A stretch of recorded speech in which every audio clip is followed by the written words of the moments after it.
નમસ્કાર વિદ્યાર્થી મિત્રો, આપ સૌની યુટ્યુબ ચેનલ ઈ જ્ઞાન મેન્ટરમાં આપનું હાર્દિક સ્વાગત કરું છું. મિત્રો, આજે આપણે ધોરણ 7 અંગ્રેજી વિષયના યુનિટ 1 વોટરના લેંગ્વેજ ફંક્શન વિભાગની આજે આપણે આ વિડીયોમાં ચર્ચા કરવાના છીએ. વિડીયો શરૂ કરતા પહેલાં જો તમે ચેનલ પર નવા હો તો ચેનલને સબસ્ક્રાઈબ કરજો અને બાજુમાં રહેલ બેલ આઇકનને પ્રેસ કરજો કે જેથી કરીને મારા નવા આવનારા વિડીયોનું નોટિફિકેશન આપના સુધી પહોંચતું રહે. તો જોઈએ મિત્રો આજનો વિડીયો. અહીંયા વિદ્યાર્થી મિત્રો લેંગ્વેજ ફંક્શન વિભાગમાં વિભાગ એમાં આપણને સૂચના આપેલી છે, fill in the blanks using the correct options. એટલે કે અહીંયા આપણને કેટલીક ખાલી જગ્યાઓ આપેલી છે, એ ખાલી જગ્યાઓને કૌંસમાં આપેલ શબ્દોના આધારે પૂર્ણ કરવાની છે. કૌંસમાં આપણને શબ્દો આપેલા છે, એન્ડ એટલે અને, બટ એટલે પરંતુ, ઓર એટલે અને અથવા, બીકોઝ એટલે કારણ કે, અધરવાઇઝ એટલે કે નહીતર અને સો એટલે તેથી. તો વિદ્યાર્થી મિત્રો આ શબ્દોનો ઉપયોગ કરી અને આપણે આ ખાલી જગ્યાઓને પૂર્ણ કરવાની છે. પહેલી ખાલી જગ્યા છે શી ઇઝ ટાયર્ડ ખાલી જગ્યા શી ફિનિશ્ડ ઓલ હર હોમવર્ક. એટલે કે તે ખૂબ જ થાકેલી છે ખાલી જગ્યા તેને પોતાનું ગૃહ કાર્ય પૂર્ણ કર્યું છે. અહીંયા જે પ્રથમ વાક્ય છે એ વાક્ય એનું રીઝન બતાવેલું છે કે કેમ થાકી ગયેલી છે. તો ખાલી જગ્યા પછીનું જે વાક્ય છે શી ફિનિશ્ડ ઓલ હર હોમવર્ક, એટલે કે તે થાકેલી છે પરંતુ તે પોતાનું જે હોમવર્ક છે એ એને પૂર્ણ કર્યું છે. તો અહીંયા ખાલી જગ્યામાં આપણે લખીશું બટ. બીજી ખાલી જગ્યા છે વુડ યુ લાઈક ટી ખાલી જગ્યા કોફી. એટલે કે અહીંયા આપણને એક પ્રકારનો પ્રશ્ન પૂછ્યો છે કે શું તમે ચા અથવા તો કોફી લેશો. તો અહીંયા આપણે અગાઉ જે કૌંસમાં જે શબ્દોની ચર્ચા કરી એમાંથી યોગ્ય શબ્દ અહીંયા મૂકવાનો છે. તો એ આવશે ઓર, એટલે કે તમે ચા અથવા તો કોફી લેશો. ત્રીજી ખાલી જગ્યા છે હી વર્કડ હાર્ડ, તેણે સખત મહેનત કરી ખાલી જગ્યા હી પાસ્ડ ધ એક્ઝામ, અને એણે પરીક્ષા પાસ કરી. તો અહીંયા એક જે વાક્ય છે એ કારણ છે અને બીજું જે વાક્ય છે એનું પરિણામ બતાવે છે. તો અહીંયા આપણે લખીશું સો, તેણે સખત મહેનત કરી તેથી તે પરીક્ષામાં પાસ થયો. નંબર ચોથું છે આઈ ડીડન્ટ ગો ટુ સ્કૂલ, એટલે કે હું સ્કૂલે ગયો નહીં ખાલી જગ્યા આઈ વોઝ સિક, એટલે કે હું બીમાર હતો. એટલે કે હું સ્કૂલે ના જઈ શક્યો. તો એનું કારણ શું છે? તો એ છે કે હું બીમાર હતો. તો અહીંયા આપણે લખીશું બીકોઝ, એટલે કે કારણ કે હું બીમાર હતો. અને છેલ્લી ખાલી જગ્યા છે હી ટુક એ સ્ટીક ખાલી જગ્યા સ્ટાર્ટેડ વોકિંગ, તેણે એક સ્ટીક લીધી એટલે કે લાકડી લીધી અને ચાલવાનું શરૂ કર્યું. તો અહીંયા આપણે લખીશું એન્ડ, એટલે કે અને. તો વિદ્યાર્થી મિત્રો આ રીતે કૌંસમાં આપણને જે શબ્દો આપેલા હતા એ શબ્દોનો ઉપયોગ કરી અને આપેલ જે ખાલી જગ્યાઓ હતી એને આપણે પૂર્ણ કરી. હવે આપણે આગળની એક્ટિવિટી જોઈએ. અહીંયા વિભાગ બીમાં આપણને એક કોષ્ટક આપેલું છે અને સૂચના કંઈક આ પ્રમાણે આપેલી છે, match A with B and rewrite the sentences. એટલે કે કોષ્ટકમાં આપણને જે વાક્યો આપેલા છે એને વિભાગ બીની સાથે આપણે જોડવાના છે અને એ બધા જ જે વાક્યો છે એને ફરીથી આપણે લખવાના છે. તો પહેલું વાક્ય છે આઈ વેન્ટ ટુ ધ માર્કેટ, એટલે કે હું બજારમાં ગયો. તો શા માટે ગયો? તો અહીંયા સાચો ઓપ્શન આવશે સી. તો એ છે એન્ડ બોટ સમ બુક્સ, એટલે કે બજારમાં ગયા પછી મેં થોડીક ચોપડીઓ ખરીદી. બીજું વાક્ય છે આઈ ડીડ નોટ સ્કોર વેલ, એટલે કે મેં સારા માર્ક્સ મેળવ્યા નહીં. તો એનો અહીંયા સાચો ઓપ્શન આવશે એ. ભલે મેં સારા માર્ક્સ નથી મેળવ્યા, પરંતુ મને જે માર્ક્સ મળ્યા છે એનાથી હું ખુશ છું. But I am happy. ત્રીજું વાક્ય છે he has lost his toy, તેને પોતાનું રમકડું ગુમાવી દીધું છે. તો હવે એ શું કરશે? તો એના માટેનો સાચો જે ઓપ્શન આવશે એ આવશે ઈ, એટલે કે સો હી ઇઝ ક્રાઇંગ, એટલે કે એનું જે રમકડું ખોવાઈ ગયું તેથી તે રડી રહ્યો છે. ચોથા નંબરનું વાક્ય છે વુડ યુ ટેક ટી, અને પછી આપણને જે વાક્ય આપેલું છે એ આપેલું છે બી. એમાં લખેલું છે ઓર કોફી, એટલે કે શું તમે ચા અથવા કોફી લેશો? અને છેલ્લું વાક્ય તો વિદ્યાર્થી મિત્રો સ્વાભાવિક છે કે તમે સમજી જ ગયા હશો ને. તો પાંચમું વાક્ય છે શી સ્લેપ્ટ અર્લી, તે વહેલા ઊંઘી ગઈ. તો એનું રીઝન શું છે? Because he is not well, કારણ કે એની તબિયત સારી નહોતી એટલે એ વહેલી ઊંઘી ગઈ. તો વિદ્યાર્થી મિત્રો આ પ્રમાણે આપણે જે વાક્યોને જોડ્યા એ જ વાક્યોને આપણે હવે ફરીથી લખીએ. તો પહેલું વાક્ય આપણે આ રીતે લખીશું I went to the market and bought some books. બીજું વાક્ય લખીશું I did not score well but I am happy. ત્રીજું વાક્ય છે he has lost his toy so he is crying. ચોથું વાક્ય લખીશું would you take tea or coffee.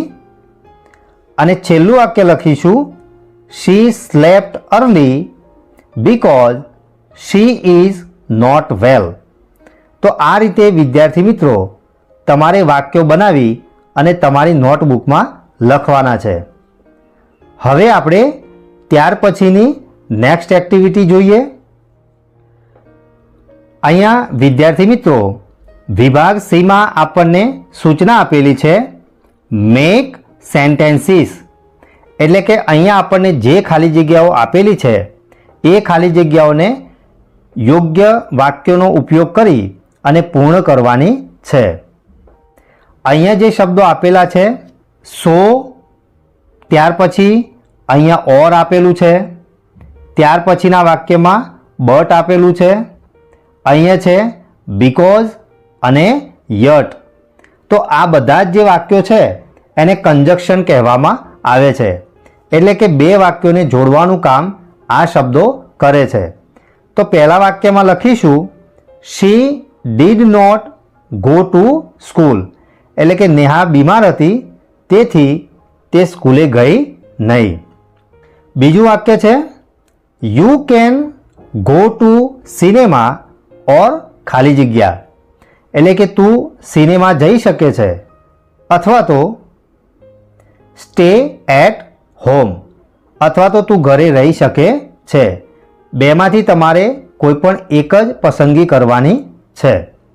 ત્રીજું વાક્ય છે પ્રથમ લાઇક્સ ધ મેંગોઝ બટ ખાલી જગ્યા, એટલે કે પ્રથમને કેરીઓ ગમે છે પરંતુ હી પ્રિફર્સ બનાના, પરંતુ તે બનાનાની પસંદગી કરશે.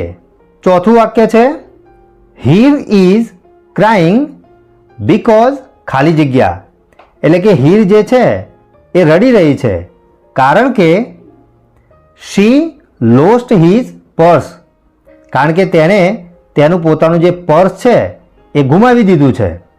અને છેલ્લી ખાલી જગ્યા છે he has a lot of money yet ખાલી જગ્યા, એટલે કે તેની પાસે ઘણા બધા રૂપિયા છે છતાં હી ઇઝ માઇઝર, પરંતુ તે કંજૂસ છે.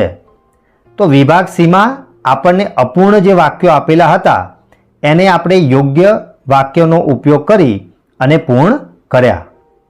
હવે આપણે આગળની એક્ટિવિટી જોઈએ. અહીંયા વિભાગ ડીમાં વિદ્યાર્થી મિત્રો આપણને સૂચના કંઈક આ પ્રમાણે આપેલી છે. Make pairs, student 1 will ask questions and student 2 will answer them. એટલે કે શિક્ષક જે છે એ તમને ક્લાસરૂમમાં બેની જોડી બનાવશે. એમાં જે સ્ટુડન્ટ 1 છે એ પ્રશ્નો પૂછશે, જ્યારે જે બીજો વિદ્યાર્થી છે સ્ટુડન્ટ 2 એ એના જવાબો આપશે. તો અહીંયા વિદ્યાર્થી મિત્રો આપણને એક સરસ મજાનું ચિત્ર આપેલું છે, એનો આપણે અભ્યાસ કરીશું અને એની નીચે આપણને જે ઉદાહરણો આપ્યા છે એનો અભ્યાસ કર્યા પછી આપણે બીજા વાક્યો બનાવીશું. તો અહીંયા સૌથી પહેલાં વચ્ચોવચ્ચ આપણને એક સરસ મજાનું ગ્રીન બોર્ડ આપેલું છે. અહીંયા આપણને ક્લોક દેખાઈ રહી છે. અહીંયા સામે આપણને એક બુક શેલ્ફ એટલે કે અલમારી દેખાય છે. બાજુમાં એક ટેબલ છે. અહીંયા ખુરશી ઉપર એક બેટ મૂકેલું છે અને ટેબલની નીચે આપણને એક દડો દેખાઈ રહ્યો છે, જ્યારે બાજુમાં એક સરસ મજાનું ઢીંગલું પણ આપણને દેખાય છે. અહીંયા ટેબલની નીચે એક ઘડિયાળ છે. અહીંયા એક પેન્સિલ જે છે એ બોક્સમાં મૂકેલી હોય એવું આપણને દેખાઈ રહ્યું છે. તો કંઈક આ પ્રમાણેનું આપણને એક ચિત્ર આપેલું છે. તો સૌથી પહેલાં જે ઉદાહરણ આપેલું છે એમાં સ્ટુડન્ટ 1 જે છે એ પ્રશ્ન કરે છે, વેર ઇઝ ધ પેન્સિલ, એટલે કે પેન્સિલ ક્યાં છે? તો સ્ટુડન્ટ 2 જે છે એ એનો જવાબ આપે છે, the pencil is in the box, એટલે કે પેન્સિલ બોક્સમાં છે, જે અહીંયા ચિત્રમાં આપણને સ્પષ્ટ દેખાય છે. ત્યાર પછી નાવ student 2 will ask questions about the objects in the classroom and student 1 will answer them. એટલે કે ત્યાર પછી જે બીજા નંબરનો જે વિદ્યાર્થી છે એ પ્રશ્નો પૂછશે અને જે સ્ટુડન્ટ 1 છે એ પ્રશ્નોના જવાબો આપશે. એટલે કે અહીંયા વારાફરતી વિદ્યાર્થીઓ જે છે બે એ પોતપોતાની રીતે પ્રશ્નો પૂછશે અને સામે એના જવાબો મેળવશે. તો એનું અહીંયા આપણને નીચે એક્ઝામ્પલ આપેલું છે. સ્ટુડન્ટ 2 પ્રશ્ન કરે છે, વેર ઇઝ યોર નોટબુક, એટલે કે તારી નોટબુક ક્યાં છે? તો સ્ટુડન્ટ એનો જવાબ આપશે 1 નંબરનો, it is in my bag, એટલે કે તે મારી બેગમાં છે. તો આ રીતે વિદ્યાર્થી મિત્રો અલ્ટરનેટિવ પ્રશ્નો પૂછી અને એના જવાબો મેળવવાનો આપણે પ્રયત્ન કરવાનો છે. તો એ હવે આપણે જોઈએ. તો અહીંયા વિદ્યાર્થી મિત્રો મેં તમારી સરળતા ખાતર અહીંયા સ્ટુડન્ટ 1 અને સ્ટુડન્ટ 2 એ પ્રમાણે એક પેર બનાવી અને પ્રશ્નો અને એના જવાબો મેળવવાનો મેં પ્રયત્ન કરેલો છે. તો પહેલો પ્રશ્ન એવો પૂછી શકાય, વેર ઇઝ ધ બ્લેકબોર્ડ, એટલે કે સ્ટુડન્ટ 1 છે એ આ પ્રમાણે પ્રશ્ન પૂછશે. તો સ્ટુડન્ટ 2 એનો જવાબ આપશે, the blackboard is on the wall, એટલે કે જે બ્લેકબોર્ડ છે ટીંગાડેલું છે. બીજો પ્રશ્ન એવો પૂછી શકાય, વેર ઇઝ ધ ક્લોક, એટલે કે ઘડિયાળ ક્યાં છે? તો સ્ટુડન્ટ 2 એનો જવાબ આપશે, the clock is on the book shelf, એટલે કે ઘડિયાળ છે એ પેલી અલમારીની ઉપર આપણે જે પ્રમાણે જોઈ એ પ્રમાણે મૂકેલી છે. ત્રીજો પ્રશ્ન આવી રીતે પૂછાય, વેર ઇઝ ધ હેટ, એટલે કે ટોપી ક્યાં છે? તો એનો જવાબ સ્ટુડન્ટ 2 આપશે the hat is on the table. એટલે કે જે પેલો ટોપો છે એ ટેબલ પર મૂકેલો છે અથવા તો ટેબલ પર દેખાય છે આપણને. ચોથો પ્રશ્ન છે વેર ઇઝ ધ પેન્સિલ, એટલે કે પેન્સિલ ક્યાં છે? તો અગાઉ આપણે ઉદાહરણમાં જોયું એ પ્રમાણે સ્ટુડન્ટ 2 છે એ જવાબ આપશે the pencil is in the box. એટલે કે પેન્સિલ છે એ બોક્સમાં છે. અને છેલ્લો પ્રશ્ન મેં બનાવેલો છે વેર ઇઝ ધ બોલ, એટલે કે દડો ક્યાં છે? The ball is between the chairs. એટલે કે જે દડો છે એ બે ખુરશીઓની વચ્ચે મૂકેલો છે એવું આપણને દેખાય છે. તો વિદ્યાર્થી મિત્રો, તમારા જે શિક્ષક છે એ તમને બે બેની પેર બનાવી અને આ રીતે પ્રશ્નોત્તરી કરાવશે અને બીજો જે વિદ્યાર્થી છે એ એના જવાબો આપવાનો પ્રયત્ન કરશે. જ્યારે બીજી વખત સ્ટુડન્ટ 2 છે એ પ્રશ્નો પૂછશે અને સ્ટુડન્ટ 1 એના જવાબો આપવાનો પ્રયત્ન કરશે. તો આ રીતે આપણે આ એક્ટિવિટી પૂર્ણ કરવાની છે.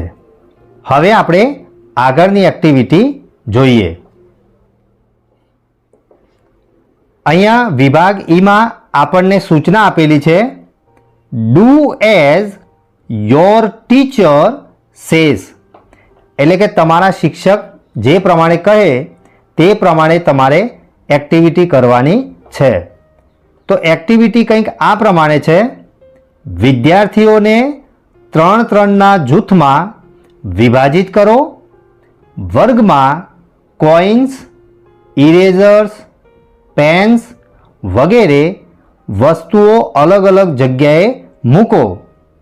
તેમને in front of, among, next to, beside, on, under, between, over, behind, into અને એટ જેવા શબ્દોના ઉદાહરણો આપીને વાક્ય બનાવવાનું કહો.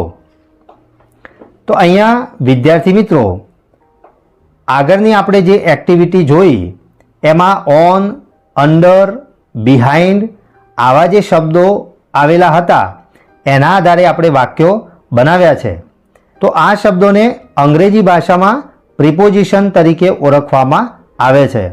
એટલે કે આ એવા શબ્દો છે કે જે કોઈ પણ જે વસ્તુ હોય અથવા તો વ્યક્તિ હોય તો એની જે સ્થિતિ બતાવવાનું કામ કરે છે, એટલે એને પ્રિપોઝિશન કહેવામાં આવે છે. તો અહીંયા આપણને એક એક્ઝામ્પલ આપેલું છે the coin is under the teachers table. એટલે કે જે સિક્કો છે એ ટીચરના ટેબલની નીચે છે. એટલે અહીંયા વિદ્યાર્થી મિત્રો અંડરનો મતલબ થશે નીચે. એટલે જે સિક્કો છે એની અહીંયા સ્થિતિ બતાવવાનું કામ એ આ શબ્દ કરે છે. જ્યારે બીજું સેન્ટેન્સ છે the pen is between the two chairs. એટલે કે પેન છે એ બે ખુરશીઓની વચ્ચે છે. તો અહીંયા એના માટે જે શબ્દ વાપરેલો છે એ છે બિટવીન. તો એ આ જે પેન છે એની આપણને સ્થિતિ બતાવે છે. એટલે કે બે ખુરશીઓની વચ્ચે પેનની જે સ્થિતિ છે એ આપણને બતાવે છે. તો આ રીતે વિદ્યાર્થી મિત્રો, તમારા જે શિક્ષક છે એ ઉપર જે તમને જે શબ્દો આપેલા છે એ શબ્દોનો ઉપયોગ કરી અને અલગ અલગ પ્રકારના વાક્યો બનાવવાનું કહેશે. એ પ્રમાણે તમારે વાક્યો બનાવવાના છે. હવે આપણે ત્યાર પછીની નેક્સ્ટ એક્ટિવિટી જોઈએ. અહીંયા વિદ્યાર્થી મિત્રો, વિભાગ એફમાં આપણને સૂચના આપેલી છે કરેક્ટ ધ સેન્ટેન્સીસ. એટલે કે આપણને 5 અહીંયા વાક્યો આપેલા છે. એ વાક્યોને આપણે યોગ્ય શબ્દોનો ઉપયોગ કરી અને આપણે એને સાચા લખવાના છે. પહેલું વાક્ય છે my nose is in my eyes. તો અહીંયા વિદ્યાર્થી મિત્રો, પહેલું જે સેન્ટેન્સ છે એમાં આપણને બધાને ખ્યાલ છે કે આપણું જે નાક છે એ બે આંખોની વચ્ચે હોય છે. જ્યારે અહીંયા શબ્દ વાપર્યો છે ઇન, તો એનો મતલબ થશે અંદર. તો અહીંયા આપણે સાચો એનો જે શબ્દ છે એ શબ્દનો ઉપયોગ કરી અને આપણે વાક્યને બનાવવાનું છે. એટલે કે આપણે સાચું વાક્ય લખવાનું છે. તો સાચું વાક્ય લખીશું, my nose is between my eyes. એટલે કે મારું નાક છે એ બે આંખોની વચ્ચે છે. બીજું વાક્ય છે, my teeth are on my mouth. એટલે કે મારા દાંત છે એ મારા મોઢાની ઉપર છે. અહીંયા શબ્દ વાપર્યો છે ઓન, એટલે આ વાક્ય ખોટું છે. તો એની જગ્યાએ આપણે શબ્દ વાપરશું ઇન અને આ વાક્યને સાચી રીતે લખીશું, my teeth are in my mouth. એટલે કે મારા દાંત છે એ મારા મોઢામાં છે. ત્રીજું વાક્ય છે, આઈ એમ સિટિંગ ઓન ધ ફેન. એટલે કે હું પંખા ઉપર બેઠેલો છું. તો અહીંયા જે શબ્દ વાપરેલો છે ઓન, એટલે કે ની ઉપર. તો એના માટેનું સાચું વાક્ય આપણે લખીશું, આઈ એમ સિટિંગ અંડર ધ ફેન. એટલે કે હું પંખાની નીચે બેઠેલો છું. ત્યાર પછી ચોથું વાક્ય આપેલું છે, my friends are sitting in me.